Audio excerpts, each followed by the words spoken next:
Welcome back to Used to Sew, a podcast about sewing machines, sewing history, and sewing culture in the past and present.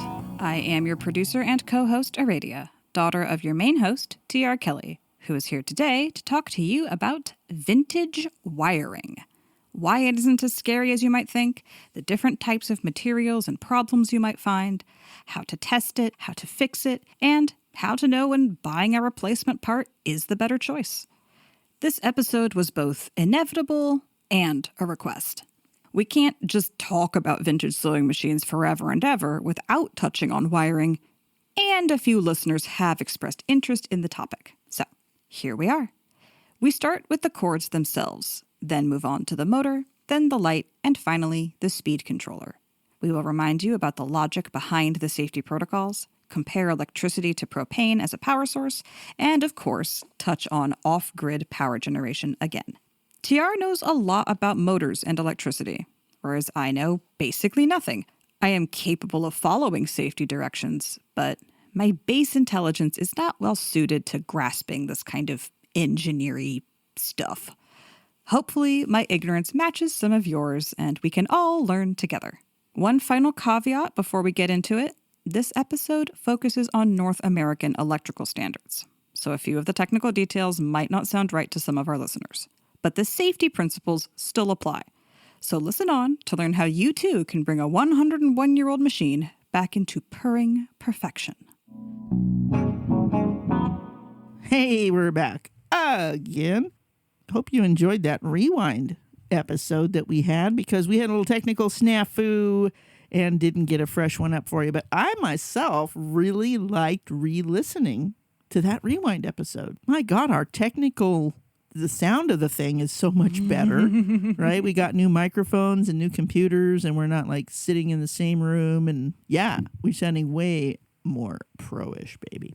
Yeah, just listening back to that, I mean, every bit of it, that was before we got production assistant Randy involved with audio, and before we bought new microphones. I mean, I didn't have a good microphone. I was yelling into an old lavalier or something. But our topics, I mean, that was great. I relearned a bunch of stuff that I forgot, and I think we started off way more scholarly than we've become. It's always funny to listen to a podcast progression from its early episodes to its later ones. I'm currently re-listening to some old episodes from a different podcast that's like 6 years old, and it's still coming out today, and I'm like flipping back and forth between today's episode and the one from 6 years ago. Like, wow. Oh. Like the man's voice has changed so much. The studio they're in has changed. I know a bunch of like life things that have happened. Like he moved states, and it's just a trip to listen to the old stuff. Even though that's a very professional podcast, any podcast with enough distance between the present and the old episode, it's like, wow, stuff has changed. Oh, absolutely. Yeah, that's interesting to hear that other podcasts go through that progression too. Yeah, and the tone, the humor style, the way that the guests have rapport, it's just like it's so much more formal and professional. And then the modern stuff is just all over the place and completely loosey-goosey. It's just a totally different vibe. I was like citing serious works and stuff now, and well, that was cool though, because we were laying the groundwork of, do you guys actually know what you're talking about? Well, sometimes, yeah, and if not, we know how to search the web to find other people that know things. And of course, we are relying on you, our faithful listeners, several hundred of you, I think, to let us know if we mess up a fact or something. Like when I was listening to the Kenmore episode last night too. Once I started listening to us, I wanted to keep listening to us because I was working on a machine, and I like listening to us when I'm working on a machine. We're funny. We're informational. So I was sitting there with my hands deep in the 306 and listening to the Kenmore episode. Actually, I just did it there. It's not 306. It's a 319. I was listening to the Kenmore episode, and I was making comparisons between Sears and Singer. And then I accidentally said Singer where I should have said Sears, and it just bothered me all night. I went to sleep going, damn, I want to go back and fix that. It's wrong. I get your editing Aradia person just can't like, oh, that was wrong. I can't let it rest until I fix it. Mm-hmm. It's tough. I do what I can in post, but sometimes errors just have to be allowed because that's how the human brain do. Yeah, and too many S words. Singer and sewing and slant shank system and Sears. All of my and- Wheel of Time people are laughing in Aes Sedai names. We have a joke about S-named Aes Sedai. Like literally the other day, Seth, we were recording and the word serene was at the beginning of a sentence. And he said that he lost like a good minute and a half trying to figure out who the Aes Sedai named Serene was. Because so many of them are named Swan, Shiriam, Seirin, Saroyan, Saritha, so on and so forth. So Serene could absolutely be an Aes Sedai name. And so, yeah, you think S names are bad in sewing machines. Me and my Wheel of Time people are laughing at you. You know it. And I have to really concentrate. If you folks have never seen me, I've got a great gap in between my front teeth and I can whistle my S's pretty good.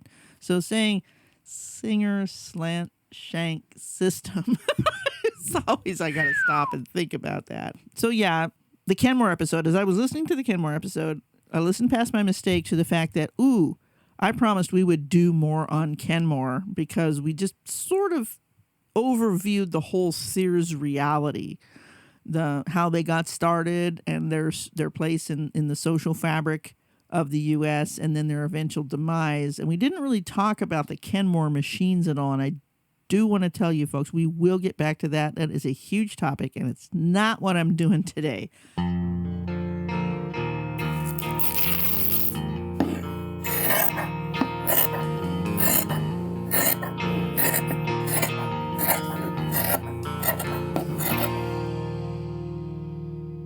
Today, I want to talk about a couple of things. The first being vintage machine electrical rehabilitation. Zzzt. Insert electrical noises here.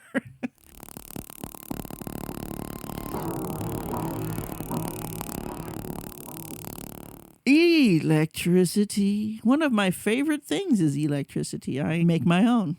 Darn right, I can't bake bread, but I can make electricity.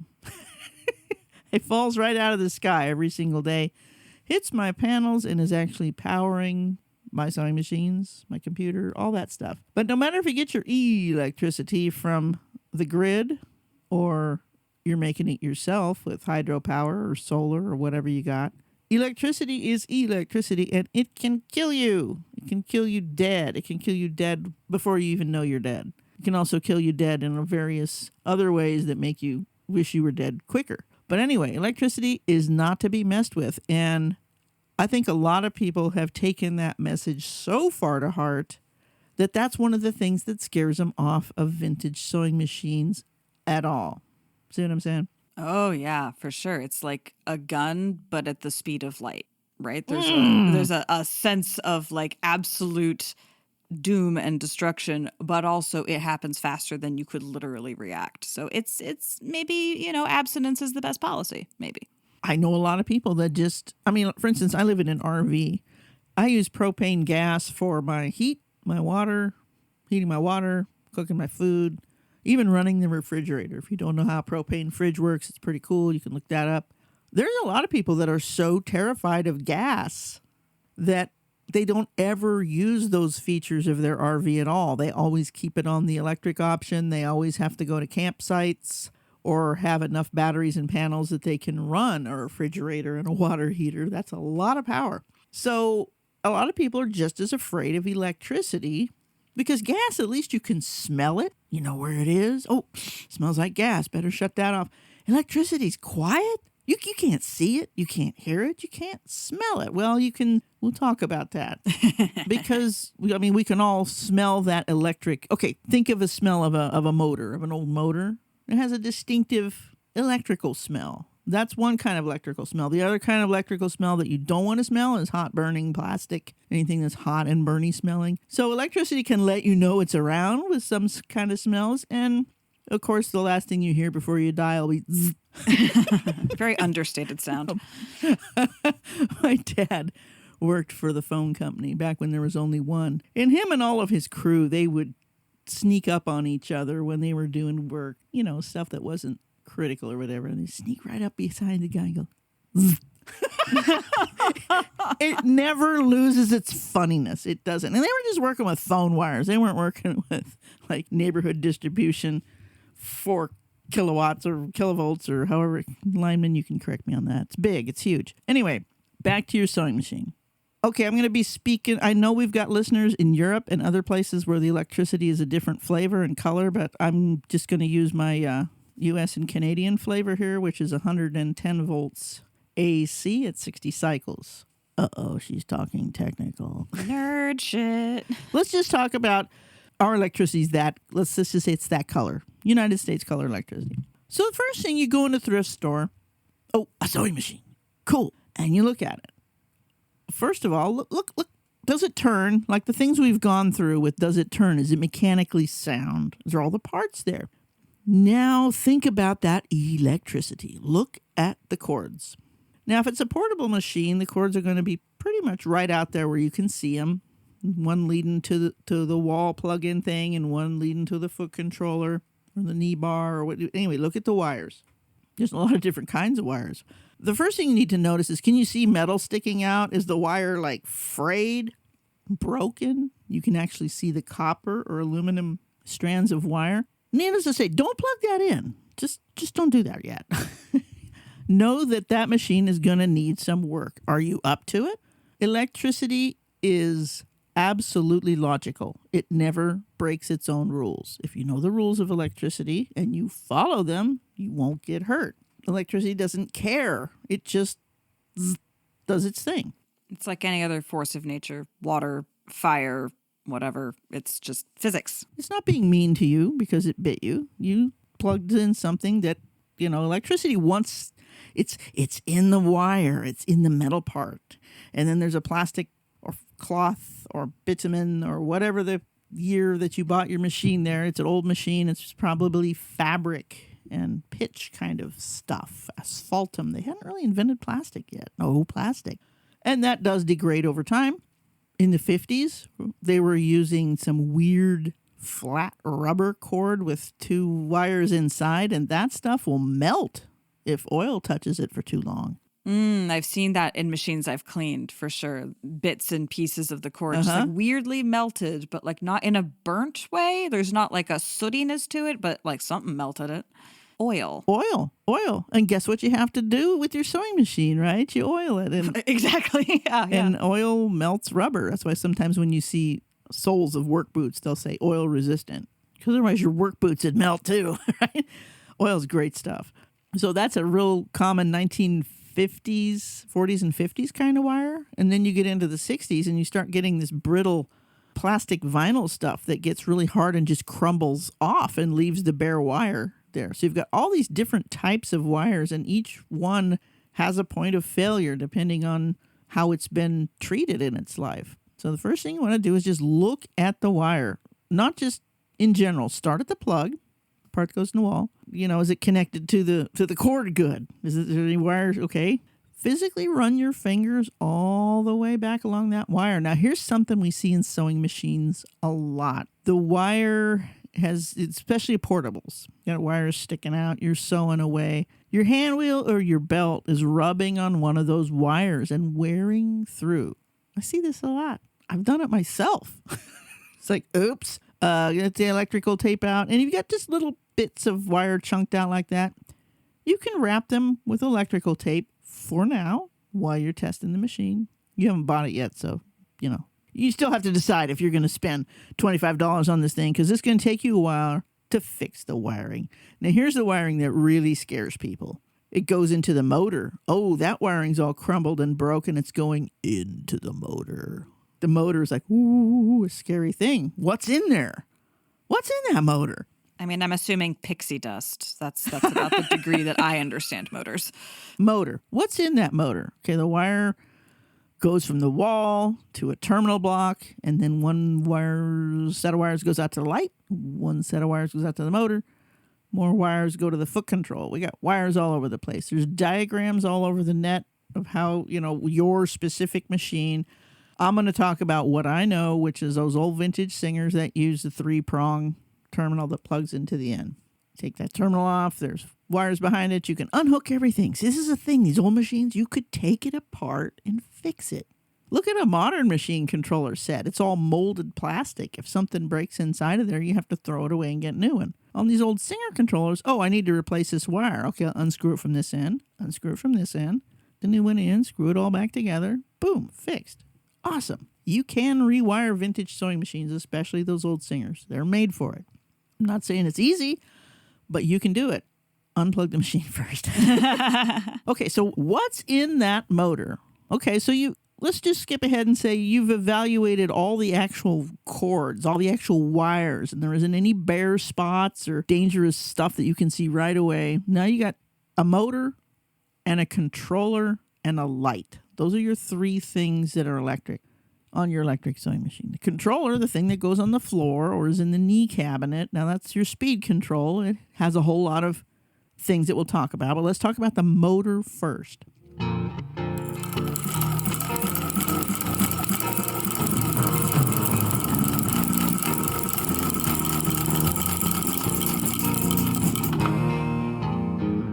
When you step on your speed control, it sends electricity through to the motor, and then the motor spins, and then your machine goes tick, tick, tick, tick. All right. I'm not going to explain how that works, but okay, you got your machine home, you plug it in. You've never really noticed before, but you're looking in the end of that motor, and there's little sparks. There's little blue and yellow sparks in there, and the faintest whiff of blue smoke is coming out, and there's that smell. This is the first machine I ever got. I was like 12, and that happened. And I'm like, the hell with that. 12-year-old autistic kid who's afraid of light bulbs. It took me a lot of courage just to plug the thing in, even though Aunt Dora said it's perfectly safe. I just used it last week. Well, this smells funny, and there's little wisps of smoke, and there's little sparks. Plus the fact that I never could figure out how to thread it. That thing went in the closet for 20 years. Okay, what's the smoke? What's the sparks? Why are they there? Is there something wrong? Yes and no.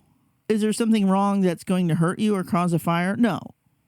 Is there something wrong in that the machine's not running to its best? Yeah. Mm-hmm. What's making the smoke? What's making the sparks? Okay, not to get technical here, but each wire, there's two wires that go into the motor, and they're on opposite sides of each other, and they have little springs and these little carbon blocks called brushes. There's no brushiness to them at all. They're solid carbon blocks. Okay, so not what it says on the tin, but all right. I don't know why they call them brushes, but that's what they're called. These little carbon blocks, and they take the electricity into the commutator of the motor, which is the thing that spins. Okay. It spins. Spinny. That's the brushes. Shoot the electricity into the commutator in alternating current, which is 60 times a second, and it spins because it's alternating. I don't know which way it spins. Doesn't matter. So there it is. It's spinning. These little brushes are, and they have springs behind them to push them against the commutator, which is the spinning copper thing. And these little black carbon brushes are being pushed by little brass springs through little brass tubes. See all the metal here? Against the commutator, and it's making it spin. Now, pretty obvious that your commutator wants to be clean. Your brushes want to be clean. So they have the best contact and pass the most electricity. Sure, yeah. Do you think a 100-year-old motor is going to be clean? Yeah, that does seem like there would be some dust and cat hair that might have filtered in over the decades. Just the atmospheric grunge. The Model 101 that we recently acquired from your friend, that is exactly 101 years old, 2 months ago.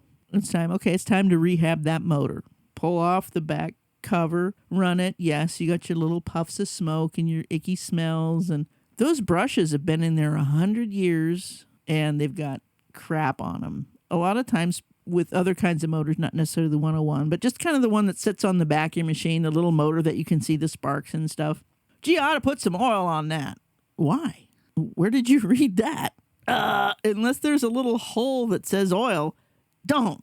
That oil goes in there, gets on the commutator, gets on the bearings, gets on the brushes.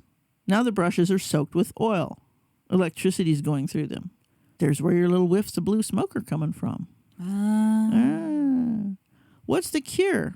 Well, last night I was working on the motor of the 319W, which is your basic external, what's called a BA3 motor. That was Singer's. And it's just a standard big black Singer motor. And it was the sparks. The sparks. What are the sparks? The sparks are the brushes contacting the commutator. You'll see the tiniest little blue line, and that is normal. That is okay. That's electricity leaping from the end of the brush onto the commutator, catching its train, going to the office, doing a good job. Zzz, zzz, zzz. So it's arcing? It's tiny little arcs. It's kind of like static on your laundry or whatever, little arcs. Even smaller. Okay. The important thing is that is an electrically active thing there. You don't want to use that in the presence of flammable vapors. And I'm even talking rubbing alcohol, WD-40, little tiny electrical sparks.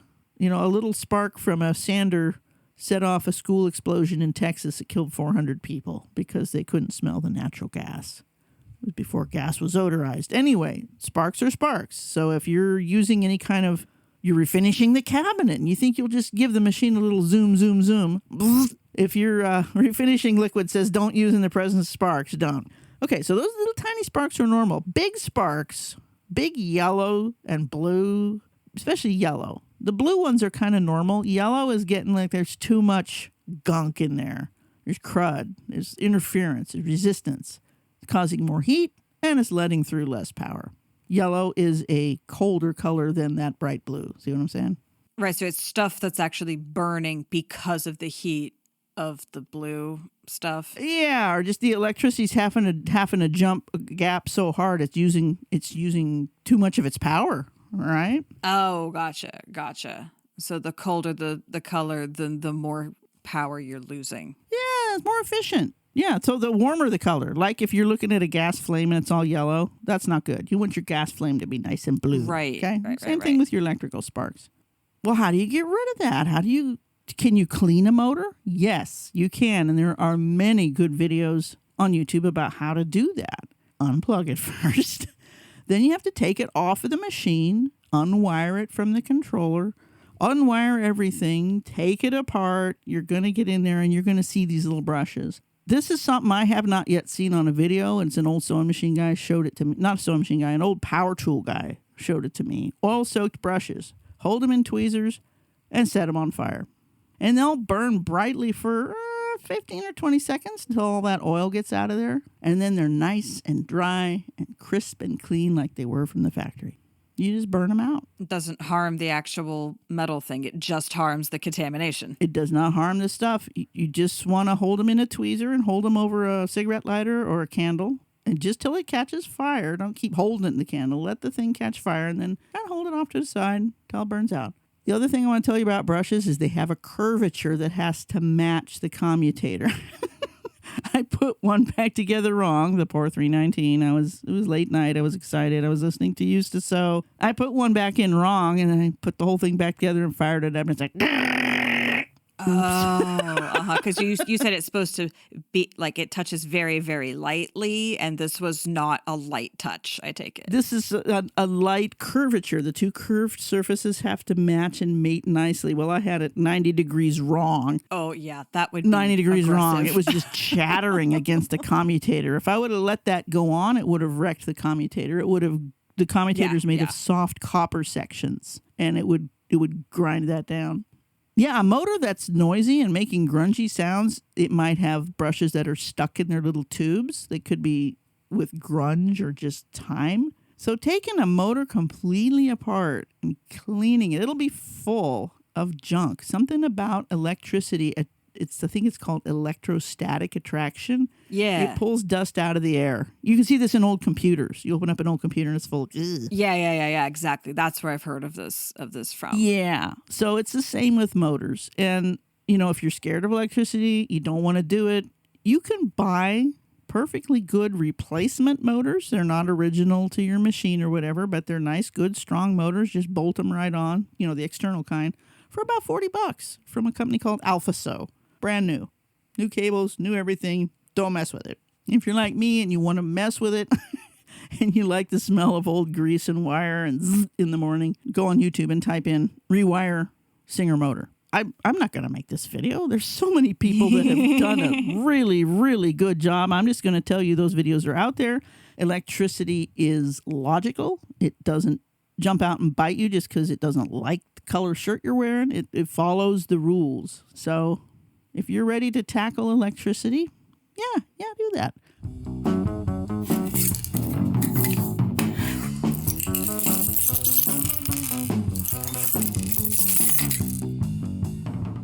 The other two parts, the light, usually the switch, 100-year-old light switch. You know how many times that thing's been switched on and off? Sure. But again, on the old Singer ones, you can actually disassemble the whole thing right down to the screws that hold the conductors in and replace or adjust anything that's not right.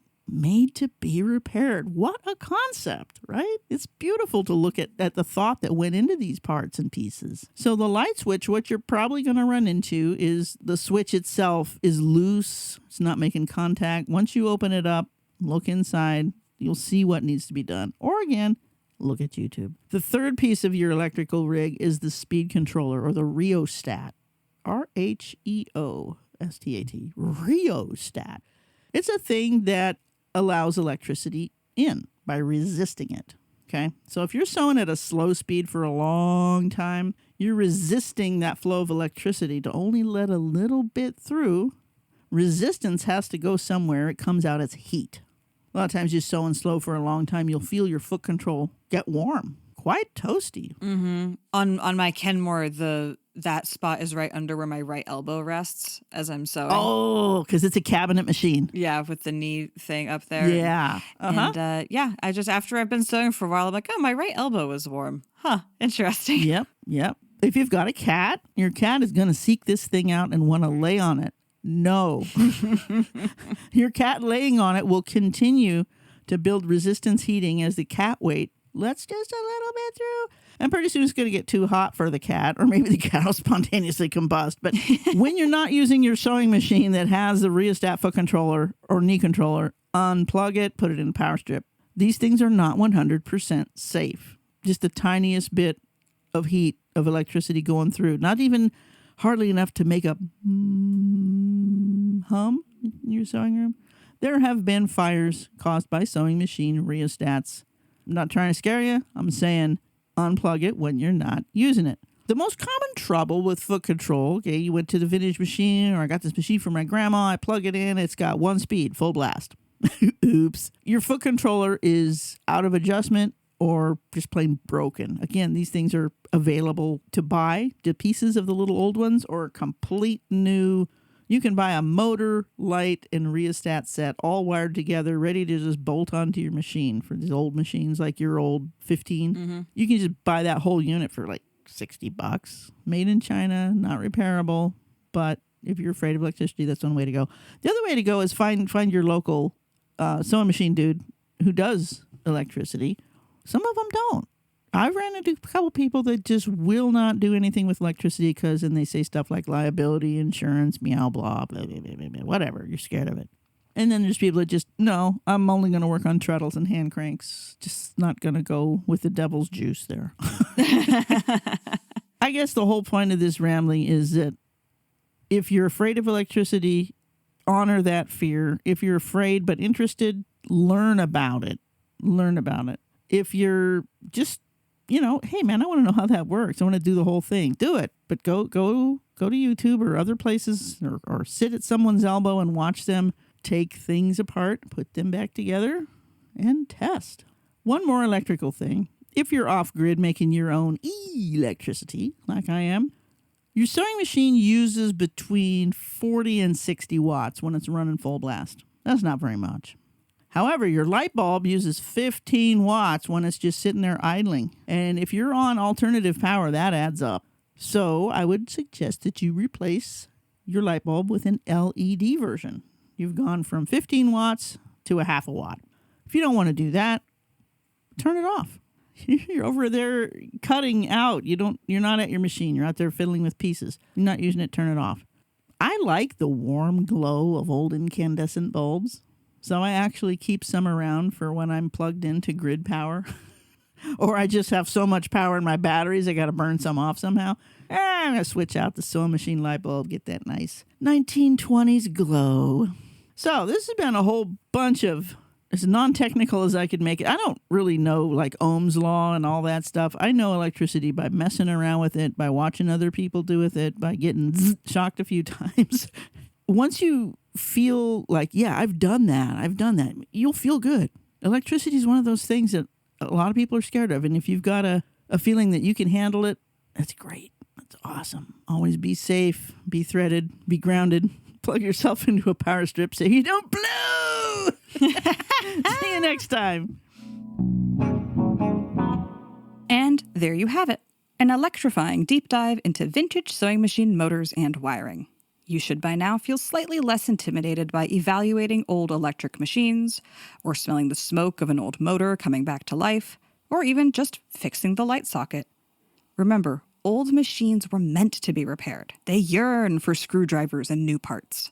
I learned a lot about motors, old and otherwise, and also cord insulation. I can't believe I never thought to wonder if oil was the reason those old cords looked melty. But what I found the most useful was the motor brush discussion. I, too, have never been a fan of sparks coming out of a motor when I run any machine, and knowing both why it happens and how to fix it, to the extent that it needs to be fixed, gives me a sense of confidence moving forward. When will I need this skill? No idea. But I've got the information now, and that's what counts. Next week, we back out of the motor and zoom up to another sewing machine model. Place your bets now as to what series it will be. One more announcement before I go into the standard readout. We're on YouTube now. The podcast feed can be found on our YouTube channel, just a static image with the audio. So if you prefer to listen to podcasts that way, it is now an option for this show. We do have a video in the works as well, showing how Mom taught me to use the Davis vertical feed, which should be up very, very soon. Go check it out. As a reminder, we are unofficially sponsored by Stagecoach Road Vintage Sewing Machine, who do repairs and restorations. You can follow us on Facebook and Instagram and YouTube, and you can support us by sharing the podcast with your friends, and also with money at patreon.com/used2sew. Thank you for listening to us here at Used to Sew. We always welcome your additions, corrections, and feedback in general.